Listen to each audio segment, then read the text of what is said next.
Hello and welcome to the CBB Super Show, brought to you by the FTN Network. I am your host, Walt Waddell, aka Dub Deuces 85, the niche sports connoisseur. You know me.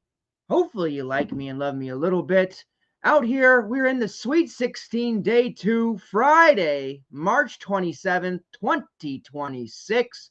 We are nearly to the Elite Eight. We have just 12 teams left. It is crazy. Our last 4-game slate taking place today, and then we're into 2-game slates. NIT's got a little bit of games left. We've got some crown action on April 1st. It's just dwindling down, and it's always a bitter, sweet moment. Hopefully, you guys have been crushing the tournament. We had an outstanding conference tournament a couple of weeks there. The tournament has been pleasant as well, crushing props, best bets. DFS some mixed results because of the terrible pricing, but overall an enjoyable experience nonetheless. I do want to thank all of you for your continued support of the brand, the Super Show. Social currency is very, very important in 2026. And what that means is while you're watching this live or on demand, a new member of the show or a returner, all of us come together, and please help me out by slamming that like button, whether it's on YouTube or X/Twitter. Retweet, repost, questions, comments, concerns, anything at all. Interactions are extremely helpful to me and what we are building here. Thank you guys so much. And if you are new here, let me give you a little rundown of what we do.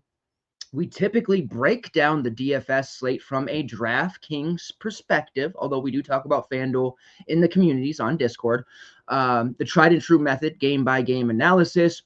At the end there, we talk about best bets, any props that we like, maybe a little bit of bracket talk, and then we'll kind of get ourselves into the Elite Eight, Final Four, the national championship. And then during the off season, I'm going to be slamming college football best ball content. So if you're into that, that's going to be fun. The TBT summer tournament, summer league itself, lots of opportunities here. We sleep in May, as John Rothstein says, but it's more of a power nap because there's still a lot left for us to do even after the season, and plenty of money-making opportunities at that.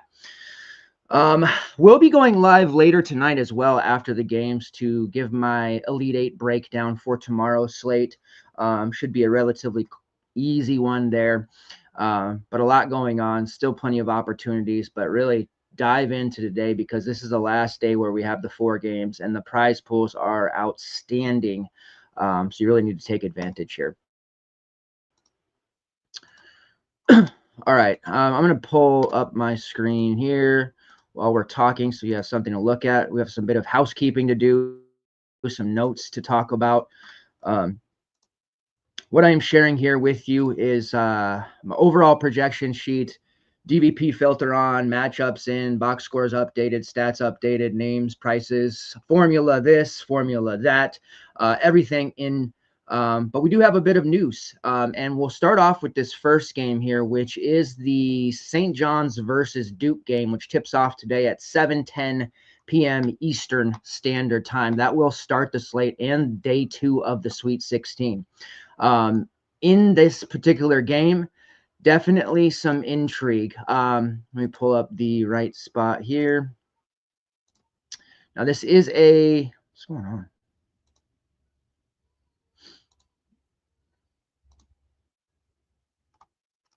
Okay, my DraftKings screen is messing up here. There it goes. All right, 6.5 point spread in favor of Duke. I don't know about that. St. John's plus 6.5 feels like a very strong bet, and a total of 140.5. Also slightly lean to the over because I think this one will be close. And of all the games looking at, UConn, Michigan State could be close, should be close. Tennessee, Iowa State should be close. Michigan, I think they're going to control things. The game that I think most likely hits overtime here is, in fact, St. John's versus Duke. So I'll lean to the over at the moment. The first bit of housekeeping / news that we need to talk about is Caleb Foster. We truly are in the age of like Wolverine adamantium like healing. You remember there was a time where if you tore your ACL, your career was basically done. You broke a bone, you were out for 3 to 4 months, sometimes longer. Your season was done. You certainly wouldn't come back, oh, I don't know, 3 weeks later. We find out last night, supposedly, that Jordan Pope for Texas had a broken bone in his foot, running around out there. Tremont Mark twisted his ankle, and he was limping around too. But we've got guys playing on broken bones. Caleb Foster was not expected to be back until at least the Elite Eight, if possible at all. Seemed more like the Final Four. But if you listen to the initial reports prior to things starting and on Selection Sunday evening, it sounded like Caleb Foster would be unavailable for the duration. Fast forward a couple of weeks, here we are now. Caleb Foster is on the questionable / game time decision line. However, a report just came out not even 5 minutes before I went live that he's going to be available to play. So now we've got another player with a supposed broken foot. I mean, this is insane. The medical miracles that we have just can't. If you got money, you're an athlete, man, you got access to the greatest in healthcare in the country. So Caleb Foster is supposedly going to play. Now, he's not usable. He's only 5'1". I mean, it would be a very, ballsy move to use him. I typically wouldn't make a move like that, but I'm not going to. If he doesn't start, I wouldn't imagine him to start. My guess is he plays 20 to 10 minutes.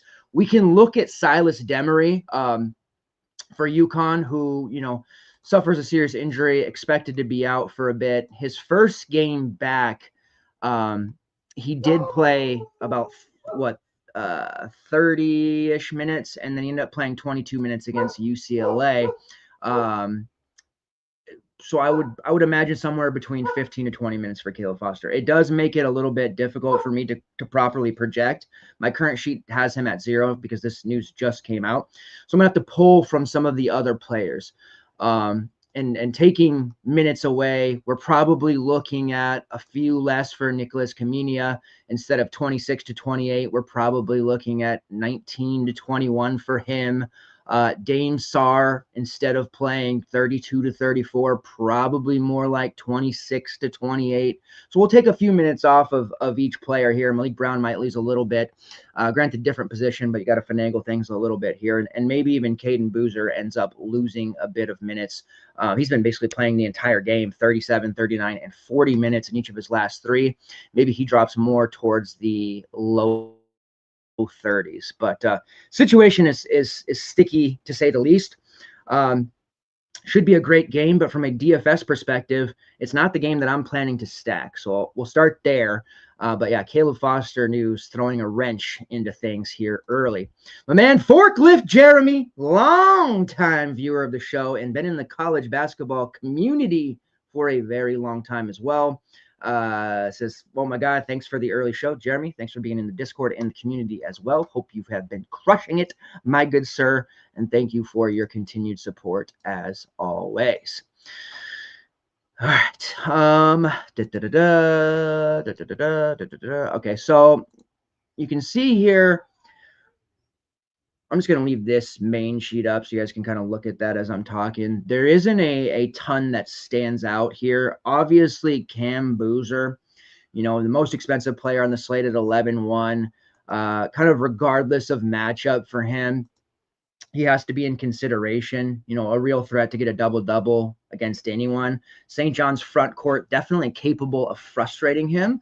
I think we see a more physical game from the St. John's side, which may bother Cam Boozer, especially in the first half. This is going to be a game I watch closely. I think we're going to have a very plus EV situation where we have a second half bet, live bet, second half spread. Best scenario here would be Duke goes into the half down a couple of points or up just a few points.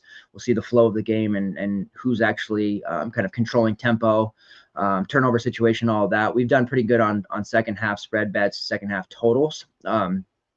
So that's going to be one that I think I'm more apt to bet in game instead of pre, but I do like the over, as I mentioned. So big decision there is if you want to pay up for Cam Boozer. Now, looking at the value, we definitely have some guys who are a little mispriced. The pricing, I'd say, is somewhat better than we've been seeing, but you have still a host of values on Tennessee. You still have plenty of value from the Iowa State side, regardless of Jefferson's status, which we'll talk about.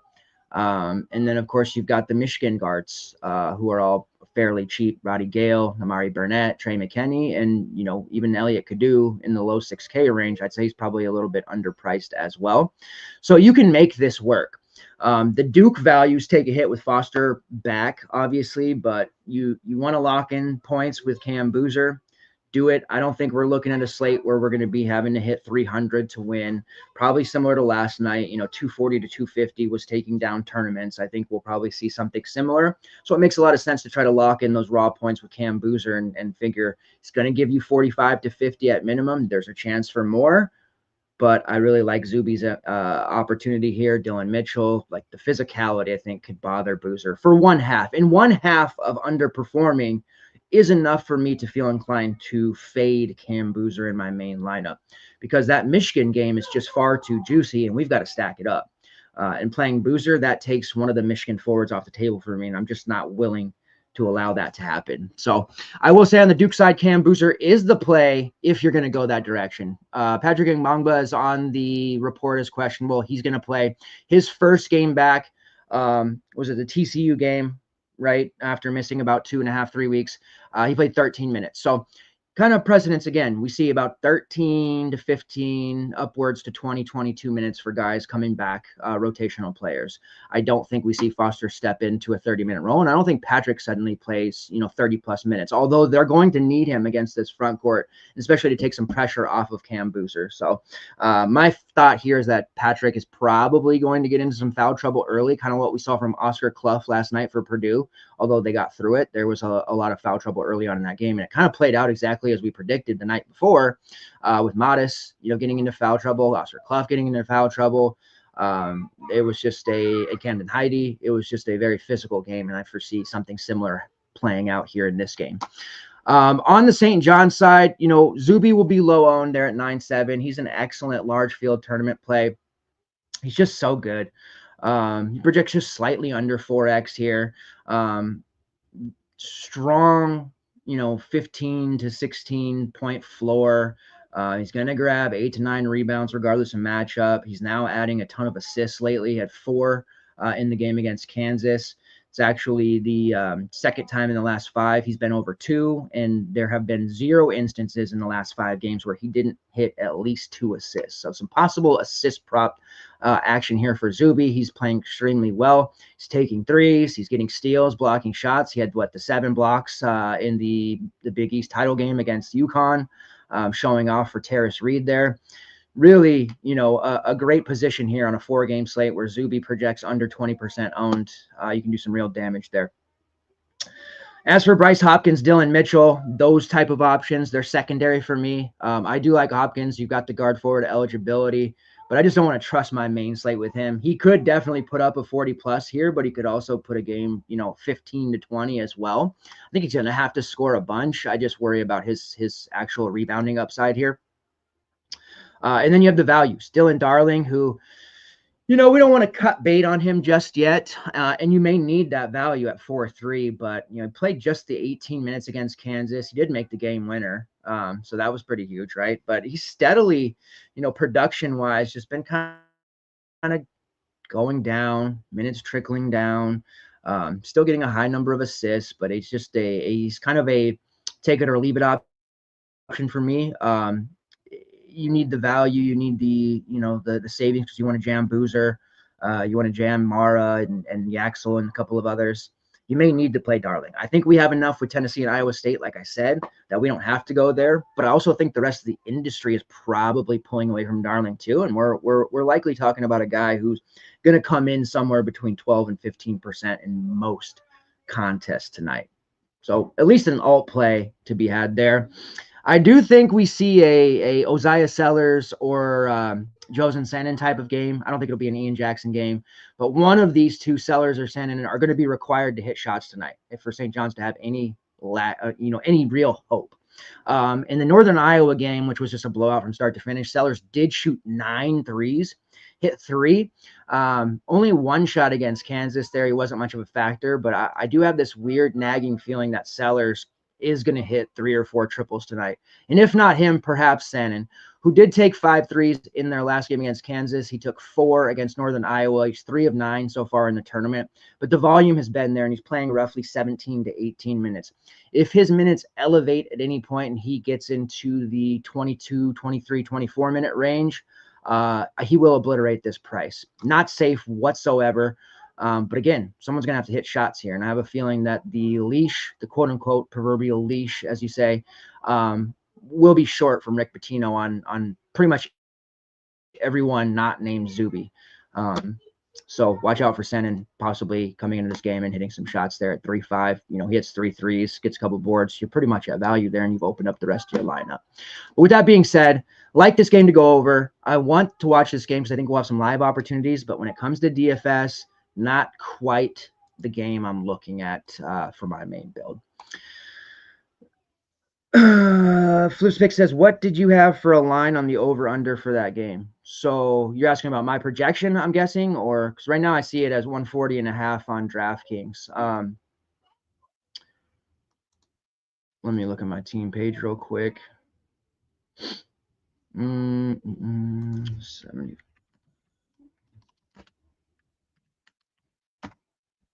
I have it about 145, 146 range.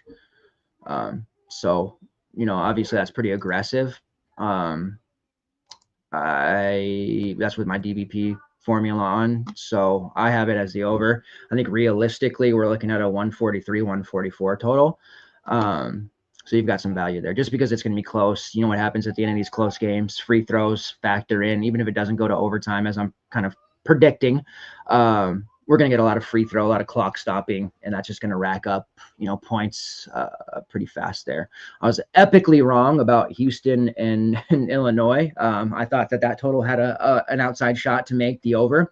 We got absolutely slapped in the face with that one. We take the good with the bad, but I feel pretty good about this total. In my defense, we did hit the Texas plus 7.5 and Iowa money line yesterday, so that helped us out. That was other 2 show plays that we gave.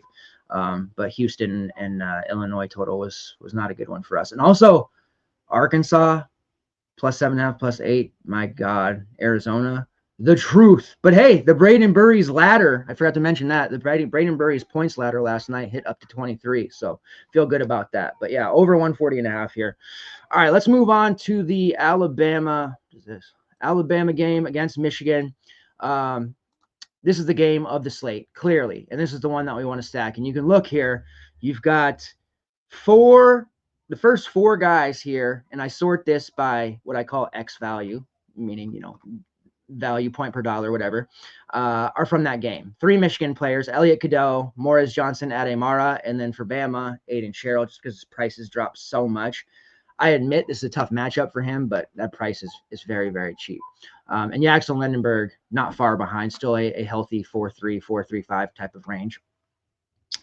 The total for this one is 172.5. You know, every other total on this slate is between 136 and 140. A lot of the casual players, we mentioned this a lot, they look at the highest total and they stack the game. We're going to be doing the same as well, but it doesn't really have to do with the fact that the total's high. It's just because the pricing is a little funky, still not fixed in this game, and just the amount of rebounds that I expect for some of these Michigan guys are astronomical, stratospheric, if you will. Right now, current 9.5 point spread for Michigan. Now, Sweet 16 games, you think they'll be close. I thought Arkansas would be close last night with Arizona. Not making that same mistake here. Alabama shot extremely well against Texas Tech. They just absolutely bombed. We know that Alabama is going to be tied to the 3. Threes and dunks. Now, they're not going to get a lot of dunks, a lot of drives, a lot of good looks. There's some fast breaks, whatever, but they're not going to be getting into the paint against this Michigan front court. Be surprised if they did. So they're going to have to hit threes. I don't think they're going to shoot the way they shot against Texas Tech. And if that's the case, we're going to be looking at a lot of one-and-done trips, perhaps. They'll grab some offensive rebounds here or there, but, a missed 3, Michigan on the other side, milks the clock. I just feel like they're going to suck the life out of Alabama here. And this is one in which, I think Michigan kind of dominates from start to finish. I I'm talking, 15, 20-point type of win here over Alabama.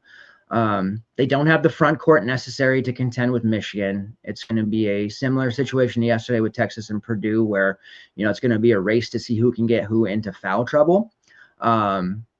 Alabama's up Schitt's Creek, pardon my French, if, Aiden Sherrill gets into any kind of foul trouble like he did. It didn't matter against Texas Tech because they were shooting so well. I mean, they shot 46% basically from three. They made 19 on 42 attempts, which is at about 45, 46%. So it didn't matter, but he was only able to play 17 minutes. If they get only 17 minutes out of Aiden Sherrill here against Michigan, they are absolutely effed. London Jemison, they've got him, about 6'8", 6'9", kind of undersized there. What's he going to do against Michigan's front court? Probably foul a bunch. Amari Allen, who we love, I would go as far to call him a brand favorite here at the show. He's hit the freshman wall a month ago, and he's just not been able to get over it. What can we expect from him? You do have the 7-footer Noah Williamson, who was the Bucknell transfer, Patriot League monster. It's been a rough year for him. He was, one of the examples of an up transfer not quite working out. He is a 7-footer, but what do we expect from him against Michigan? Not much. Taylor Bowen, who was fantastic last year for Florida State, and really hasn't played as much this year as we kind of thought he would. He had a great game last time out, had a couple blocks, a couple steals. He's a near 7-footer. I think we'll see a lot of Taylor Bowen in this game, but if Sherrill gets into foul trouble, that just chops off, a primary piece in the front court. And I am very concerned for them. So I would expect Michigan to try to attack early and often. And if Alabama shoots 45, 50, 60%, then, tip your hat to him. As far as the DFS options go, that's the tough decision here. In a vacuum, ignoring matchup and all other factors and just looking at price, Aiden Sherrill at 5'7" is just like an amazing play from that standpoint. The problem is that Michigan front court is so damn good. What is the actual rebounding upside here for Aiden? And how many minutes do we think he's going to get? I'm just so nervous about rostering him because of the foul aspect. But he's 5'7" compared to Amari Allen, who's 7'1", and then Latrell Wrightsell at 7'2". Like, could you even picture yourself rostering Wrightsell or Allen today in your main build at those prices when you have Sherrill at 5'7", you have Taylor Bowen at 4'4"? Hell, London Jemison at 3'8", who I don't think is a particularly good value today, but certainly would use him over Allen or Wrightsell. Like I said, I love Allen, though. Don't get me wrong. But price-wise in a vacuum, Sherrill's price is just way too low. Dropped over 1K from that last game. At 30 minutes, that's an explosion. I would think he knocks on the door of 30 actual fantasy points. And you can see here I have him projected for 30.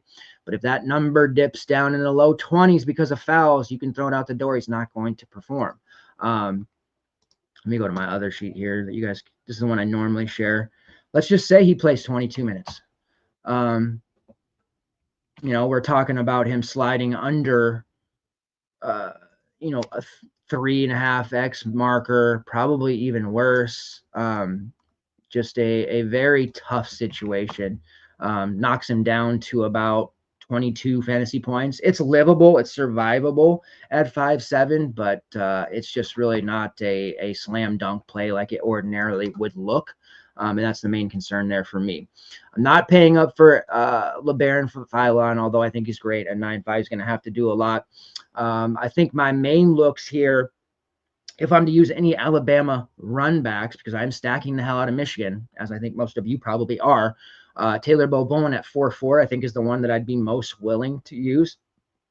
If you're not concerned about a potential low floor and you think the upside you'll get from your pay-up pieces will cover it, then London Jemison is a fine punt at 3.8. Expect him to play about 18 to 20 minutes.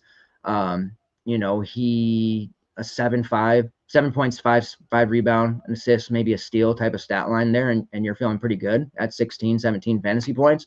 So I think he's playable as well. But it doesn't come without risk, right? Because he could easily pick up 2 early fouls as well. So let's get into the fun part of this game, which is the Michigan Wolverines. And as you can see here, lots of Michigan to like. So it starts with the front court. Yaxel Lindenberg at 8'6", Ade Mara at 8K, and then Morez Johnson at 6'5". So we can look at that, and we know right off top, Morez Johnson is going to be probably 60% owned at minimum. You get into single entry, high dollar, cash games, meaning double ups, head-to-heads, winner-take-alls, all that. I think we can safely assume Morez is going to be upwards of 70% or higher. Braden Burries was my favorite play yesterday. Projected just about the best, and any decent model out there would have said the same thing. And what do you know? Burries was 70% owned on a 4-game slate. So expect the same thing to happen to Morez Johnson, because Arizona guys were all underpriced yesterday. Funny enough, none of them really hit ceiling games because it was a balanced attack. So they all hit about 28 to 32 fantasy points. So it's a little bit comical there. But I think Morez Johnson has a chance to put up a 40 here, and I think he will. I'm expecting 20 real points. I'm expecting, 8 to 10 rebounds, a couple of blocks, maybe a steal, and an assist or two. But I think we're cruising for a 40 here. I'm all over Morez Johnson props, which we'll talk about here at the end. He's the first click when you're building this Michigan stack. Then you go up to Mara at 8K and Yaxel at 8'6". Now, Mara has been absolutely detonating in the tournament. Against Howard, he puts up 42.5 fantasy points, 19, 7, and 6, flirted with a triple-double there, my God. Then he follows that up against St. Louis in another blowout game with a 40, 16, 5, and 5. He's got 7 blocks in the past 2 games, 11 assists, which is a part of his game that is just phenomenal right now, because if you try to double him, he's going to dish out, and he's got shooters around him. Michigan's shooting has performed pretty well in the tournament thus far. 12 rebounds in those 2 games. And scored at least 16 points in each of those. He's a great overall play. I think he'll be a bit over-owned, which always concerns me. I love Mara, though. His fantasy point per minute numbers are great. His overall rates are fantastic. And he has scored over 35 fantasy points in 4 of his last 5 games, which includes the likes of teams with front courts like Purdue, like Wisconsin, and then, of course, Robbie Avila for St. Louis there. So Mara, definitely, close to our second click, if not third. That leaves Yaxel as the third for me at 8'6", and it's only because he's played a little bit. He's deferred. Let me phrase it this way. He's deferred a little bit. Now, he did hit some threes against St. Louis, and he got to the foul line, and his scoring was definitely up. We got to see a more aggressive Yaxel, which is great. If this game stays close, we'll see another, variation of Yaxel where he may score 30 real points. It's a very real possibility. He is the third option for me. It's Morez, Ade, and then Yaxel, but that doesn't mean I'm not going to roster Yaxel. There's a very strong possibility I just roster all 3. Now, ordinarily this season, we've wanted to attack it with 2 of the 3, because a lot of times one gets into foul trouble if they have to go with a slightly smaller lineup. You remember the 3-headed monster here that Coach Dusty May ran. It had its hiccups in the early part of the season. They abandoned it for a minute, and they went back to it, and now it's just rolling. So there is a world where all 3 hit 4 or 5x, and the combined salary may even be higher. So just because Yaxel's my third option of the Michigan forwards does not mean I don't like him, and it doesn't mean I won't be rostering him. Next, we have Elliot Cadeau at 6'1". He's just simply underpriced. When you look at the model here, around 35 minutes of competitive game, nearly 8 assists, 12 points, puts him about 27, 28 fantasy points, a healthy 4.56x. Cadeau looked fantastic against St. Louis, 12 and 7. And that was in 37 minutes. Despite being pretty much a blowout there, Michigan played their guys, and I like seeing it. At this price point, you're protected a little bit. I think his floor is probably 25. You definitely want him to hit that 30-plus number. I think he might get 10-plus assists here. I really do. This Alabama team is just going to be shell-shocked a little bit, and I think that Cadeau is going to carve them up. He's not going to have to do a lot necessarily as a scorer, although he'll get free throws, especially if this game is somewhat close late. But I think his assist number is going to absolutely soar. So, he's part of that stack as well, because you're more often than not probably getting a dime from him every bucket that Morez, Mara, or Lindenberg get. Then that leaves us with a second tier with the value pieces all under 5K. Namari Burnett at 4.7, Trey McKinney at 4.2, Roddy Gale at 3.9. Now, Burnett is a starter at 4.7. I think a lot of people will go there. The main thing to point out here is the minutes. He's played 24 or more minutes in 3 straight games, 24 against STL, 26 against Howard, and 28 against Purdue. He scored 20-plus fantasy points in all of those as well, and he's taken a total of 14 threes, making 8. So he is red hot. He's the top value there because of the starter minutes that he is getting, and we know he's going to get shots up. Then it gets a little trickier. Roddy Gale off the bench. This is a game where I could see his experience, kind of get him. Not that Namari Burnett's not experienced, but Gale is more of a ball handler, right? I think we see a pretty decent opportunity for him to play 20, 25 minutes tonight. But he's definitely behind Burnett. Now, is he behind Trey McKinney as well? I think it's about 50-50 there. If we're going Burnett, we certainly don't need to play McKinney or Gale. I think we have enough, with the lineup that we're building here to not have to play 2 of these values.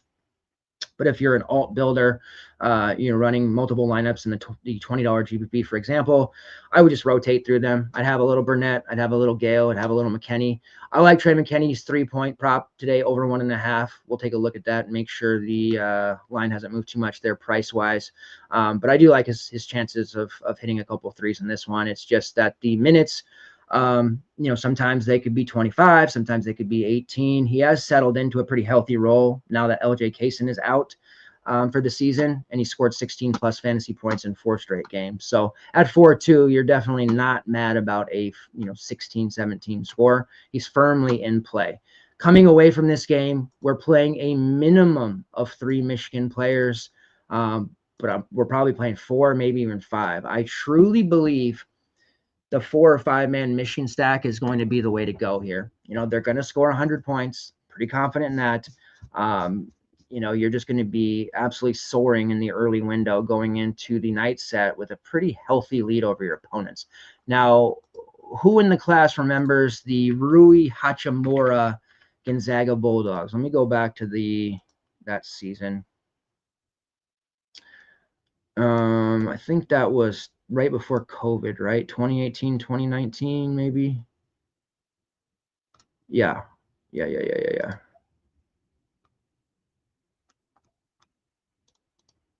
All right. This was the version of Gonzaga that did not have. They lost to Texas Tech. This was the Chris Beard Texas Tech game. Jarrett Culver was still around to jog your memories. Tariq Owens, Norens, Odiase, that team.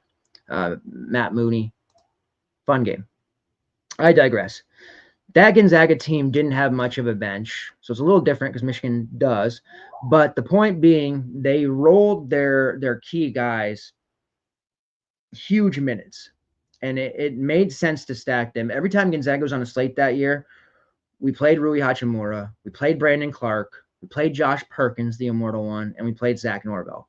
We played those 4, and we just combined their salary, and we shot for 4.5, 5x in that group. And most of the time, they hit. And this was before it was popular to stack. It was kind of a taboo thing to stack in college basketball, DFS, something I've always done since the beginning, but it was kind of more of a lesser done strategy. Now it's done a lot more.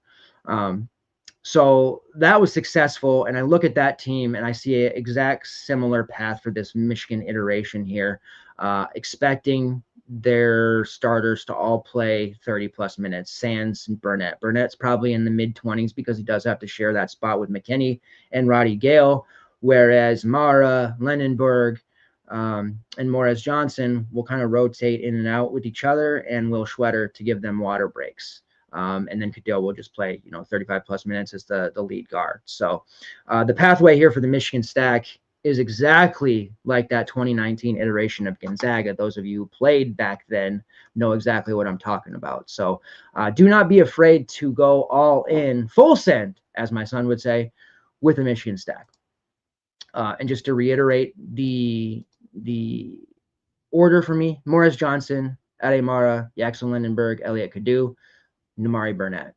Sprinkle in some McKinney and Gale. If you want to run back, it's Aiden Sherrill. I like Taylor Bowen. If you really want to get cute, we leave this one with 5, maybe 6. We go into the night set. with a healthy lead, ready to block our opponents on our way to a big, big night. Let's move on to Michigan State and UConn. All right. This one's a total of 136.5. UConn is a 2.5-point favorite.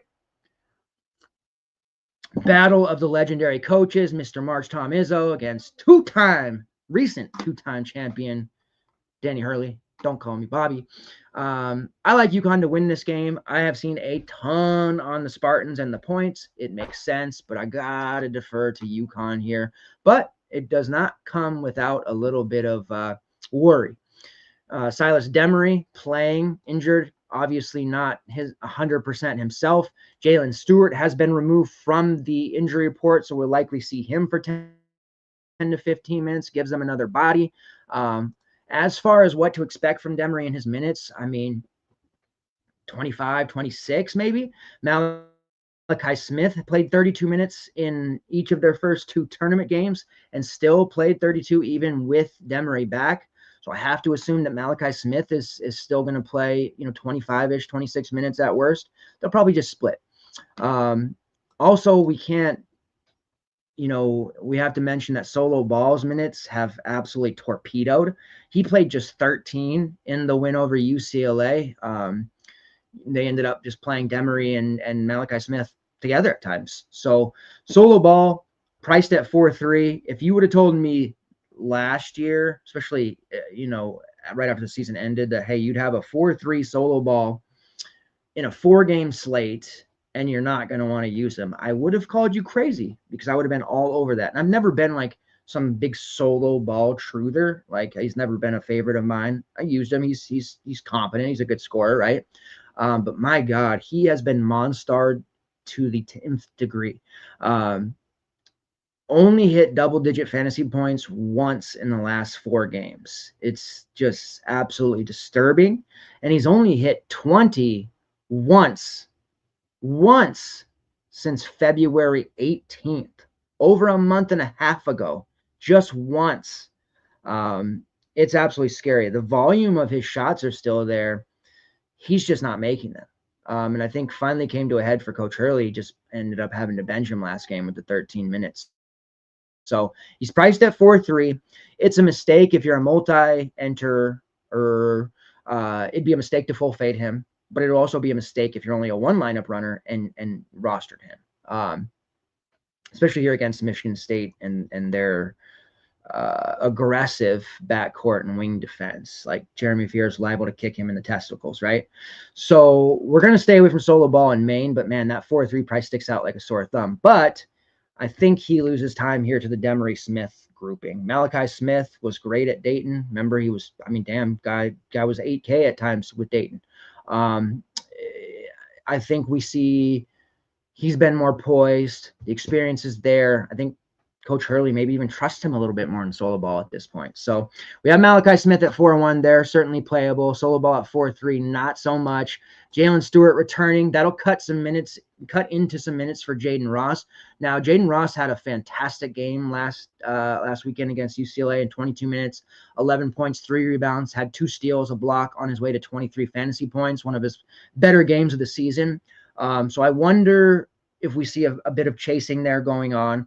I think with Stewart back, it just clouds that rotation a little bit much. Now, even with Ross putting up that big game, he still only played about 22 minutes, right? So we take about 2 or 3 away. We drop him into the 17, 18-minute range. It gets a little dicey. So I'm certainly not going to roster him in Maine myself, but I do wonder if we run into him in our opponent lineups. But I would be concerned. I think this is a game where hits 10 or 11 fantasy points and kind of torpedoes lineup. So I'm cautious there. As for the other 3, and Demery's at 5.9, but not healthy, can't get there. So that leaves us with 3 options. Alex Karaban at 7.7, who I almost never roster. I actually try to think if I've rostered him this season. I don't think so. And it's not because he's not good. He's obviously, a staple for this team, championship experience, but I just rarely get burnt not rostering him. Now, he did have a fantastic game against UCLA, put up 37.5 fantasy points, and he was great against Furman, put up 35. He scored 22 and 27 real points during that time. It's because UConn's offense is really struggling, and Caravan, as the veteran, experienced leader that he is, he stepped up and he's hitting threes. He's scoring, he's getting to the foul line. He's doing a little bit of everything. But again, I just don't find myself rostering Caravan. So he's out for me in May. That leaves us with my favorite UConn player, typically. Terrace Reed's great, but Braylon Mullins, who I really like Braylon Mullins quite a bit, especially here at 5'6", getting a nice discount. He was priced at almost $7K just about a week and a half ago. Shot, reliant at times, but he does rebound enough.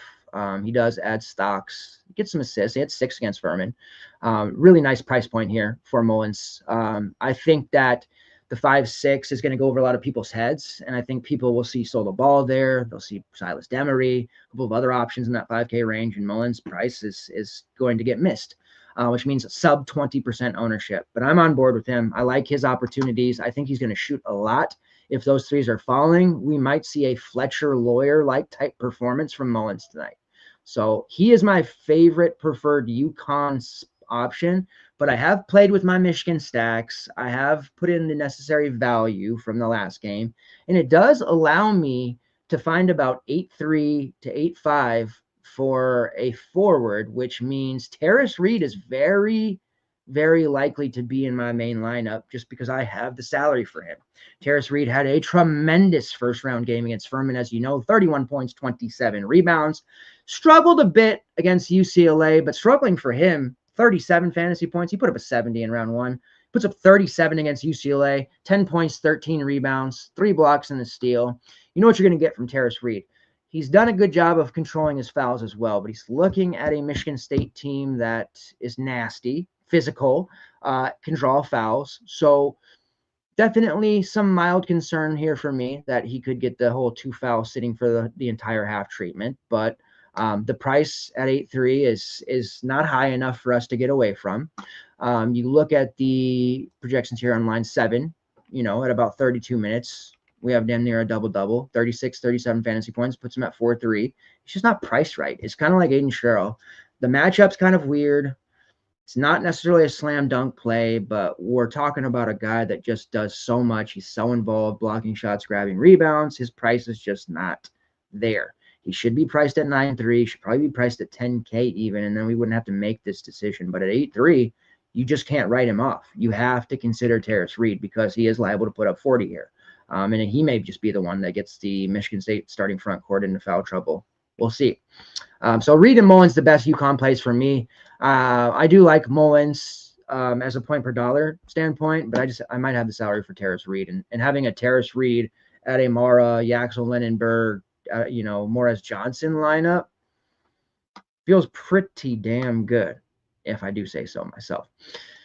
On the Michigan side or Michigan State side, Jeremy Fears at 9.3, probably not. Jackson Keeler at 7.5. We're not going to roster him there either, but I like Keeler's 3-point prop. We'll get into that here momentarily. I think he's going to take a ton. He's shot 13 in their first 2 tournament games, making 5. He is a excellent rebounder as well, but we've seen Carson Cooper and Cohen Carr do a lot of the dirty work in the first 2 games. And Keeler's been able to kind of just be the shooter for them, which is a good spot because, Fears is a great passer, and it spaces the floor out for Michigan State. So we're going to primarily focus on Keeler's 3-point props, not so much in DFS. Cohen Carr at 6'4". Carr had a pretty massive game against Louisville, 41.5 fantasy points, 21 and 10 double-double. He scored double digits in 4 of his last 5. Which includes 17 in round 1, 21 in their last game, as I just mentioned. He's playable at 6'4". I'm not particularly comfortable there. This is the price he always is, so we're not getting any discounts or anything like that. But he's secondary for me in the spot. I don't think his rebounding is going to be there against this UConn front line, which leaves us kind of with Carson Cooper, who had the 40 in the first round and then kind of was mediocre in the second round there, but his price has dropped $1,100 since that first round matchup as he's no longer 7-1. Now he's 6K. has to be at least, in the player pool. And when you look at it, he is one of the top projected Michigan State plays here at about in 30 minutes, right around 4-1, 4-2. So definitely playable for that reason and that reason alone. We did see Trey Fort hit some clutch threes, 3 of 5 from downtown against Louisville. When things got a little dicey there in the second half, Fort was hitting shots. So maybe he earned more time. He's barely been playing a lot this season. He played 12 minutes against Furman, 20 against Louisville, and then 13 in the Big Ten tournament game against UCLA. So at 3-7, you want to take a shot on him in some, large field alt lineups, perhaps, but certainly not a trustworthy candidate there. Kurtang also 3-7. His minutes went down against Louisville because Fort shot so well. I still think Tang is the look if you want a Spartans value piece. Coming into the tournament, he was playing 23 plus minutes with regularity and taking 8+ shots as well. He's taken 9 in the 2 games so far. All but 2 of those were threes. Did make 2 against Louisville, so maybe we'll look at some 3-point props for him if they exist. But a very low-end value piece. Just doesn't make sense to use him over the Michigan value. Doesn't make sense to use him over the Tennessee value or the Iowa State value, in my mind.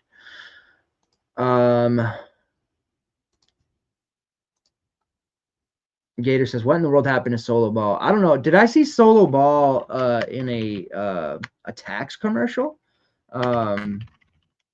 I feel like I saw him in a TurboTax commercial recently. I could be wrong, but maybe he's gone Hollywood and he's just not focused on his game. But yeah, I'm 100% sure I saw him now that I think about it, in the TurboTax commercial, which is odd. But I don't know, man. He reliable player at one time. He's got to break out at some point, right? He's just way too risky. If he was still playing the minutes, like if he had just played 30 minutes last game, I would probably feel somewhat inclined to play him and everything. But I'm a little concerned about the minutes here.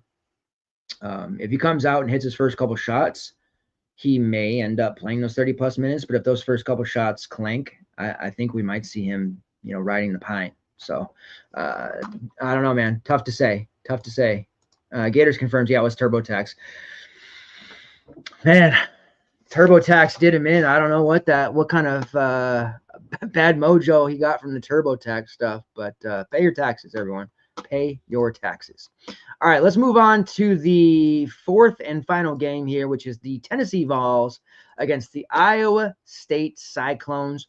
Total of 139.5, and we have a 4.5-point spread in favor of Iowa State. I am all over the Vols plus 4.5. I had Purdue yesterday in Survivor. I bet Texas plus 7.5, and then Purdue in Survivor, so that worked out well, but not without a few heart attacks there in the last couple of minutes. Shout out to TKR. So still alive. This particular Survivor, you don't pick by round, you pick by day. So that's why I had to pick Purdue yesterday. Today, I got to preserve the ones as long as I can, Michigan, Arizona, and Duke. So it leaves me with either picking UConn versus Michigan State or Tennessee versus Iowa State. I suppose I could take Iowa State, but I don't know, man. Rick Barnes, he usually lets me down in March. Actually, he always lets me down in March, but I always find myself picking him. I did have the Vols to the Sweet 16 in all my brackets, so shout out there. But 4.5-point dog. I mean, there's just the value there on the Vols is tremendous. Josh Jefferson is highly questionable here once again. Tennessee's got themselves pretty healthy for the most part. The official designation here for Jefferson is he's been moved from questionable to GTD, game time decision. So we'll see. The last MRIs and stuff, they seem to indicate that he has a chance to play. Here's what I think happens. I do think Jefferson does play and start, but I think he's going to be extremely ineffective. I think he's going to end up playing way less minutes than we would normally see. And what it's going to do is really kind of cloud the production for some of the other options on the Cyclones that we've been able to use the first 2 rounds and kind of muddy things up. And Tennessee has seemingly an endless stream of bodies to throw at Jefferson and really use those 5 fouls each and get really physical with him, which I think will bother him. Additionally, Jefferson's, I mean, as great as he is offensively, he's not the best defender, right? Like, he gets burned a lot. So Tennessee front court options are definitely in play here, and we've got some pretty good prices on them as well. So Jefferson playing doesn't worry me from a standpoint of I still like Tennessee plus 4.5. I'm actually kind of maybe even waiting, because if Jefferson gets rolled in officially, we'll probably get a even better number there, closer to tip. So I might just wait. And then the only part that has me worried is the DFS standpoint, because it takes usage from Buchanan, takes minutes away from, Torrey, Heisey, some of these other options, and just automatically shots are going to be taken away as well. So that's tricky. We'll start with the Vol side, though, where you can see Felix Okpara priced at 4.9. That's laughably cheap. He's projecting extremely well. Bishop Boswell at 4.8. He's up over 4x. We've got some really cheap looks. JP Estrella at 4.4. So we're going to want some of this Vols exposure here. And I'm probably looking at 2 pieces from Tennessee. So if I run that, 4 or 5 man Michigan stack, then that leaves me with the night hammer, the late night hammer with, a couple values from Tennessee. I think Estrella at 4.4 is my first kind of lock and load play there. It's been solid, put up 32 against Miami of Ohio, put up another 19 against Virginia in a tough game, playing roughly, 20, 22 minutes. I tentatively have him at about 21, and you can see at 21 minutes, he projects well over value at 4.3x. Now, he played 29 minutes against Miami of Ohio, but of course, Ament, and they had the injuries and they had foul trouble. So he played a lot more. If he plays anywhere near 30 minutes tonight, which I don't think he will, I mean, that's a smash, right? So JP Estrella at 4.4, he'd actually be my top value across the board, not only for the Vols, but the entire slate itself. So that's our value piece number 1. And then I would skip over to Okpara at 4.9. He's just so steady. We know he's going to give us 4x at this number at a high percentage of the time. There is some foul risk, of course, but Iowa State's front court without Jefferson would not worry me in the least. And even with Jefferson, the reason I started out by saying Jefferson's defense is a bit suspect at times is just I think Okpara is going to out-rebound him. And 4.9, we're talking about a guy who coming into the tournament was priced a pretty hefty 6K. His price died in the SEC final. I don't know why they dumped it to 5K, but he was around 6K for a big portion of late February, early March. And now we're getting this 4.9 price point for him coming off of a 26 against Virginia. And Virginia's front court was a lot more daunting than Iowa State's with, super block machine, Dikembe Mutombo Jr., Ugana, Onyenso. So I think Okpara's value play number 2 there. And then we get to Bishop Boswell 4.8. Now, we were every one of us, don't even pretend like you didn't. No, not you. We're all on Boswell in the game against Miami, Ohio. He was like 60% on a damn 16-game slate. Like, don't even pretend you weren't on him. We all were. He put up 10 fantasy points. He was in foul trouble majority of the game. He only played 21 minutes. Now, he was much lower owned the following game, and against Virginia, he played 35 minutes, and of course, he detonates with 32 fantasy points. 9 assists. Is that an outlier? Probably, but 9 assists for Boswell, 13 points. He hit 4 triples, and most of those were in the first 10 minutes. He was extremely hot early, and then he was a facilitator the rest of the game. So we're likely to see a bit of chasing here with Boswell, but I'm nervous about it, to say the least, because that was a ceiling game for him, right? Typically, his normal output is somewhere between 14 and 15 fantasy points, and he has a lower floor. We've seen him even throw single digits out there like he did against Vanderbilt in the SEC tournament. So he's the third option for me, and I do think he might be the most popular based on last game, and if not the most popular, he'll be right behind JP Estrella. I'm pretty certain that most models out there, projections out there, by other sites will have Estrella rated quite high, like I do as well. So I think he'll be kind of the popular pick. but I think Boswell is going to have a ton of ownership as well. And I think Akpara will be behind him. Now, different positions forward to guard, but we can make it work. Especially if you're not paying for Terrace Reed, you have another, utility spot with Estrella and Akpara. But this is definitely a slate where I'm going to be probably maxing out forwards at 5, me personally. And I know that's in March. Guard play matters, and it does, but this is just one of those slates where the forwards are a little more plus EV or better on a per price per dollar, point per dollar standpoint. Then you have Jalen Carey there at 4K. He's probably just going to foul. He's been pretty ordinary in the tournament. He only played 6 minutes against Miami of Ohio because of fouls, and then he played 16 against Virginia. So we don't necessarily want to write him off. If you're a multi-enter guy, get Carey because he's going to be like 5% owned on a 4-game slate. I mean, God forbid there's an injury or foul trouble on Estrella or Akpara Boswell. Carey has a pathway, but he's damn sure not a main team play anytime soon. As for Iowa State, we have the value in Nate Heisey and Killian Torrey, but like I said, we got to watch that Jefferson news. Lucky for us, if we're going to be on the Tennessee value and some of this Iowa State value, it's the last game they're playing each other, so we'll have that news and we'll know what to expect, so we can make swaps from there. Torrey certainly in play. He's played extremely well in the tournament to this point. 47, obviously that was a huge ceiling, 1% outcome. Don't expect that from him again, but I do think 20 plus fantasy points is very possible here. Like he put up against Kentucky. Nate Heisey with Jefferson back, I would take a distinct step back from him. Priced at 4-5, compared to the 3-4, 3-7 he was in the first 2 rounds. So he can do a little bit more damage to your lineup there. He put up 35 and 19 in each of those first 2 games. Secondary value, certainly. And then, I've seen some chatter over the last couple of days about Jamarian Bateman. He would really need Jefferson out still. Bateman, he's so reliant upon his threes falling. If he's not making shots, he's just, he's going to put up 5. It's just not very playable to me. So no Bateman for me, but I guess I understand the play for those that are trying to be a bit contrarian.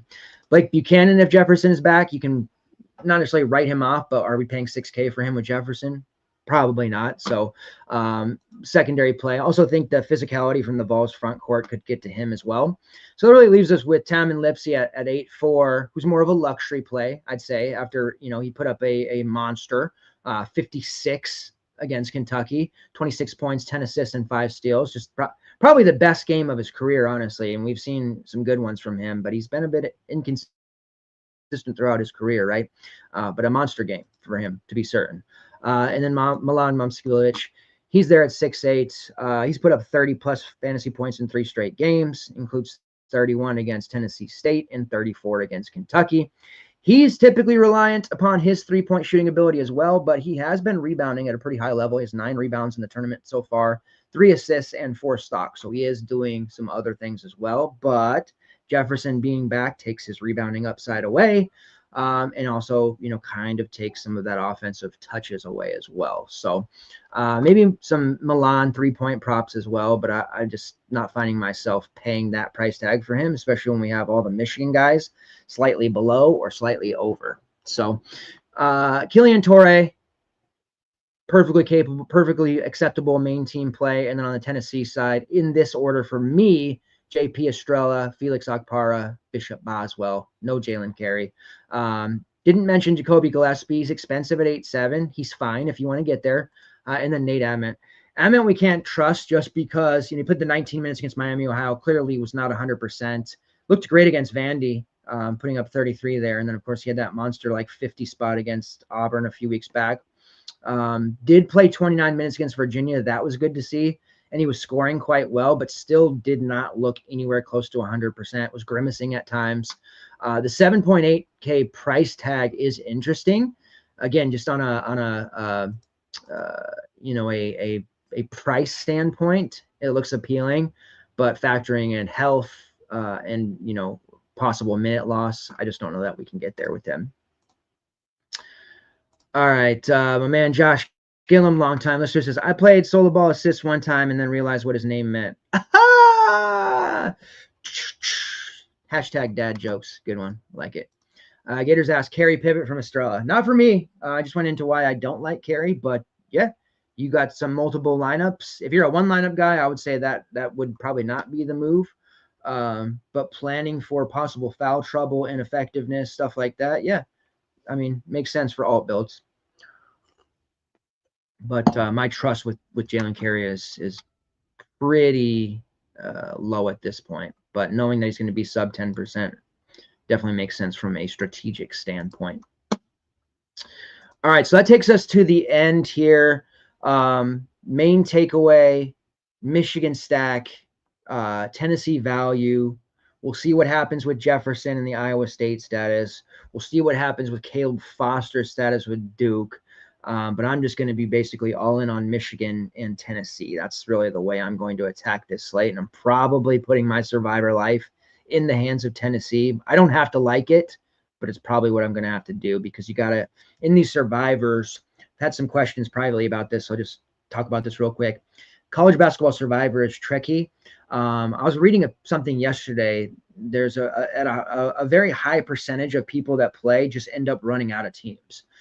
Survivor is tricky. You got to plan your pathway. It's not just picking the winner each round. You really have to look at the pathway and say, okay, if I advance, who am I picking this way?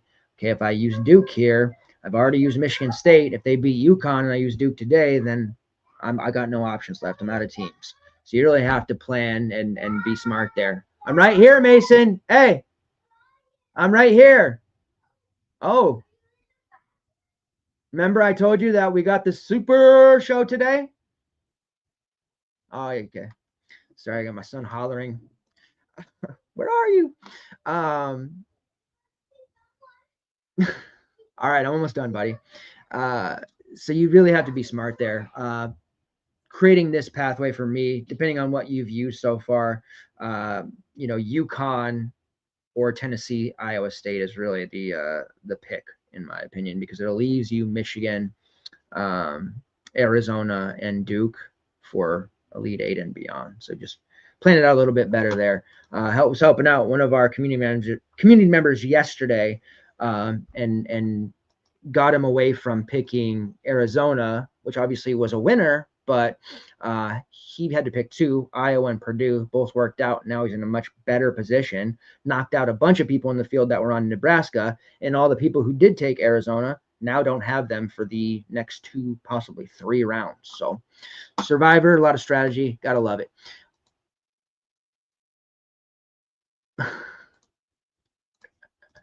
I don't know if you. I don't Gators. I think you're a regular viewer. If you're not, sometimes my kids, especially my little son, he'll pop in and he'll climb on the desk and say hi at times. So you know how. If any of you are parents, you know how it is.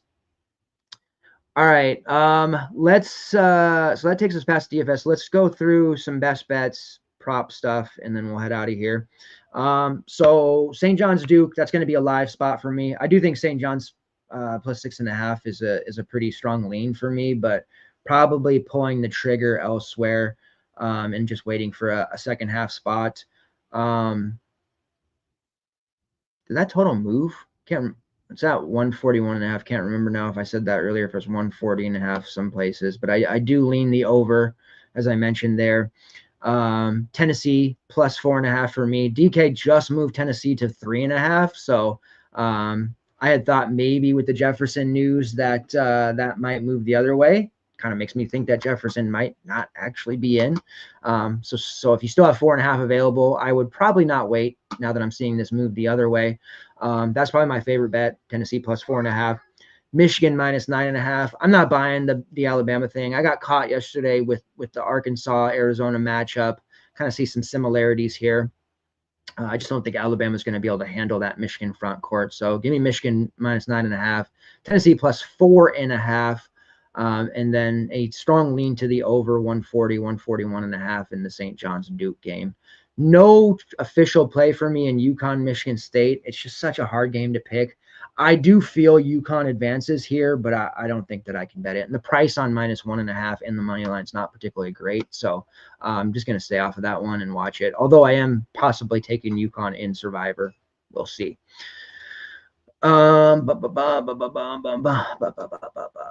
bonus here.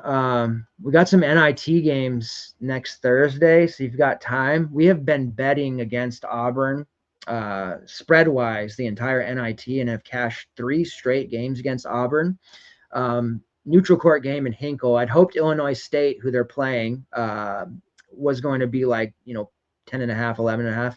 It's only 6.5 on DK. So I do like Illinois State to cover at 6.5, but I had hoped for a slightly better number. But I am on plus 6.5 for Illinois State, and I am on New Mexico minus 4.5 against Tulsa. Tulsa's been solid, but this New Mexico team is going to win the NIT. If it is New Mexico versus Auburn, and if New Mexico is an underdog against Auburn, it is a generational wealth spot. You can come back and talk to me if I'm wrong, but I don't think I'm going to be wrong. All right, let's look at props. Let's look at props. Yesterday's props went good. We hit the Braden Burry's points ladder up to 23. He did not make his rebounds, unfortunately.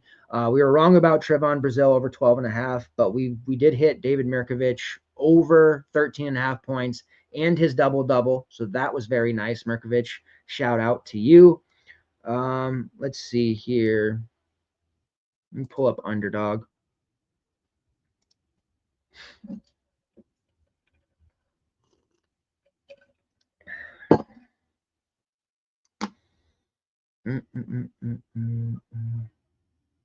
By the way, I don't know if you guys feel this way, but Prize Picks has become almost unusable now.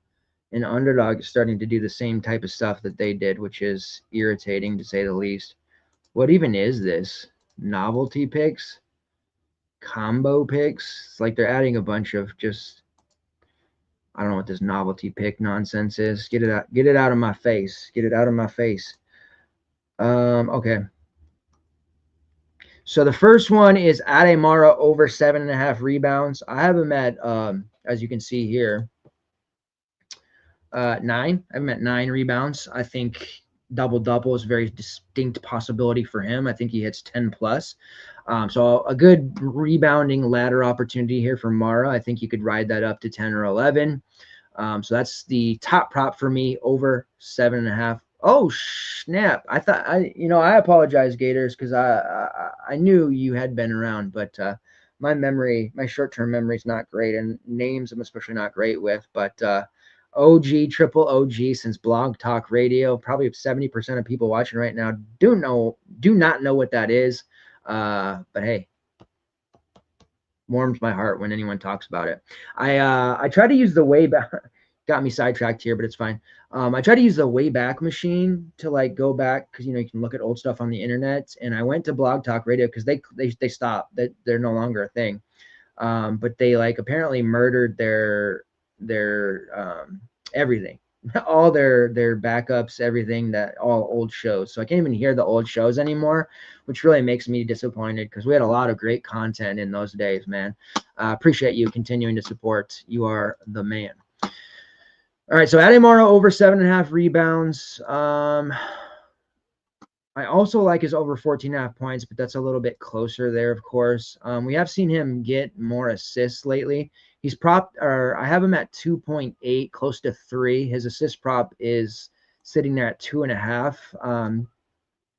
This is a spot we stay away from PRA. I talk about this a lot, but this is a pretty strong spot for the over 25.5 points, rebounds, and assists. Now we don't have to worry about trying to pinpoint where those stats are going to come from. He's likely going to hit 28 to 30 combination of all. He had 5 assists in the last game alone, 5 rebounds, 16 points against Howard, 19, 7, and 6. He's going to go over 25.5 pretty comfortably, and you can see here based on the projections. We have him, right around 26, 27. And I think that might even be, underdoing it on him. I think he's going to hit 30 PRA. So we can feel good about that. Mara, everything. Mara over everything, except for threes, of course. I also like, let's see here. If Foster's back, I'm taking the under 3.5 assists for Caden Boozer. It is only 0.8x on Underdog. He has hit 4+ assists in 3 straight games, but with Foster around, losing opportunities to have the ball, I think under 3.5 assists is a pretty strong play there. Let me open up the Michigan game.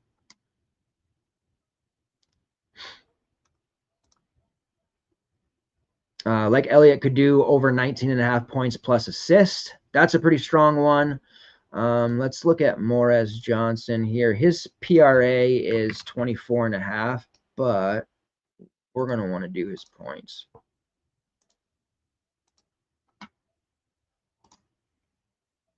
Hold on.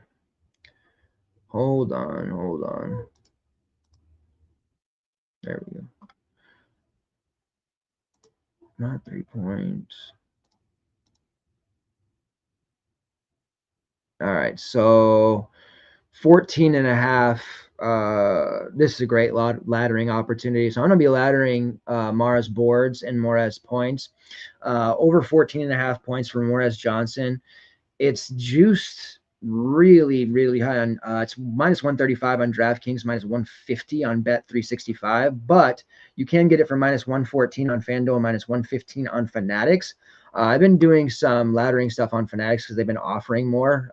Over 15.5 is plus 110, over 16.5 plus 135, over 17.5 plus 160, over 18.5 plus 200, and over 19.5 plus 260.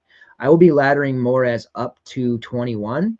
And then beyond that, you plus 375 for 22, plus 475 for 23, plus 650 for 24, plus 800 for 25. FanDuel, if you think he hits 30, only giving you 1,800, but DraftKings plus 4,500. That's actually a huge discrepancy. I don't know that Morez hits 30 tonight, but that's worth a sprinkle alone just based on that. And then there's a big point discrepancy or a big price discrepancy at 24.5. DraftKings is plus 1,100 compared to plus 800 everywhere else. So some really nice laddering opportunities here for Morez. See in my projection, I have him at about 15, 16. So right on point with where he's at over 14.5. But I really do think he's going to absolutely just detonate here.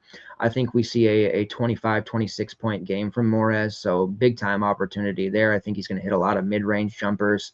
And overall, just kind of the weaker part of the defense. I think he's a real problematic cover for them.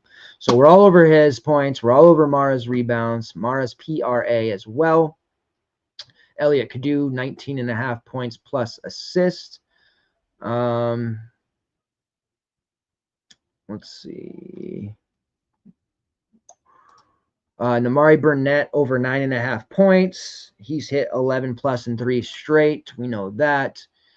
And then let's take a look here. One more. There's some really good ones today. And I think somebody said there was a boot, like a special, like 60 or 70% boost on Underdog today. I haven't checked yet, but yeah, we're gonna find a big winner for that one. You will see. Let me do this. One moment, please.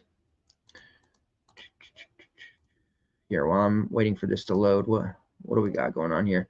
Milton, St. John's going to get smacked. They won't turn Duke over, and they can't play real basketball, only live on fast breaks. Yeah, and I worry about shooting especially. It's like the main issue from last year, shooting, and then whatever that episode, that soap operatic episode with RJ Lewis was, and point guard play. So, all the money that they have with that booster, Rapole, how could you not go out and get like absolutely assassin-like shooters and a point guard that you could rely on? And I certainly, Sellers and Sandin both could shoot last year, but when you think of assassin-like shooters, regardless of what numbers say, I don't feel like those two were necessarily the answer.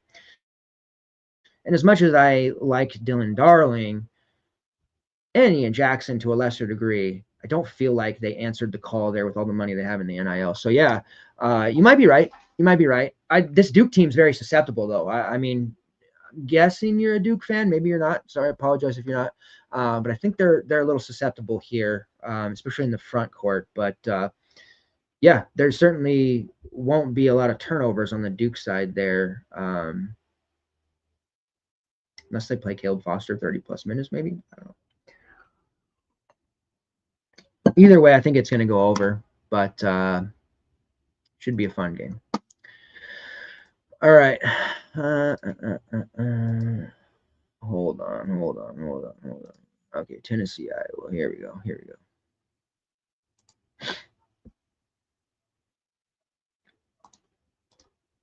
I want JP Estrella props. Give them to me.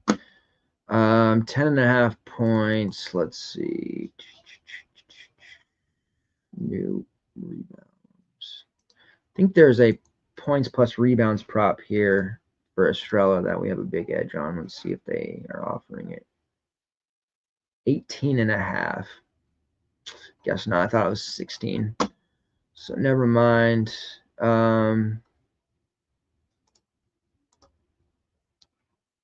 I have an under here. I'm just double checking it.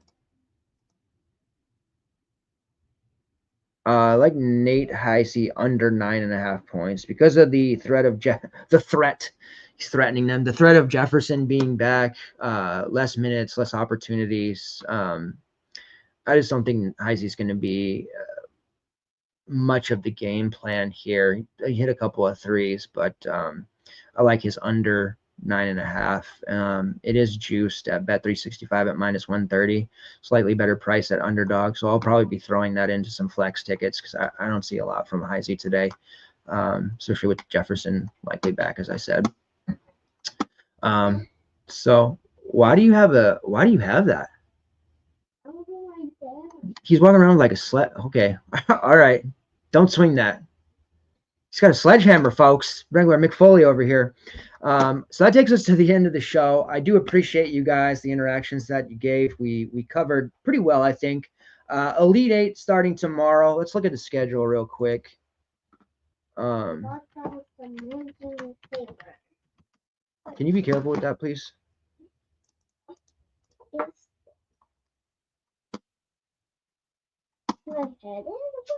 I would actually like it very much if you didn't hit anything with that. All right, so 3:09 Eastern for Iowa, Illinois, 5:49 Eastern for Purdue. So if not tonight, probably do a morning show. I think that'll be best, actually. So tomorrow early morning, we'll talk a little bit here. We'll also do some prep work for some NIT, some possible Final Four stuff. We'll talk Survivor.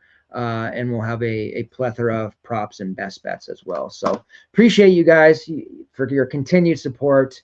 Amazing as usual. 100+ of you for a show that I didn't even advertise.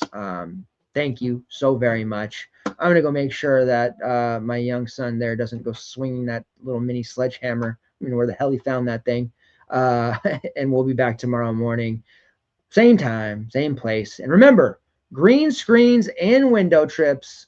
Let's get it, guys.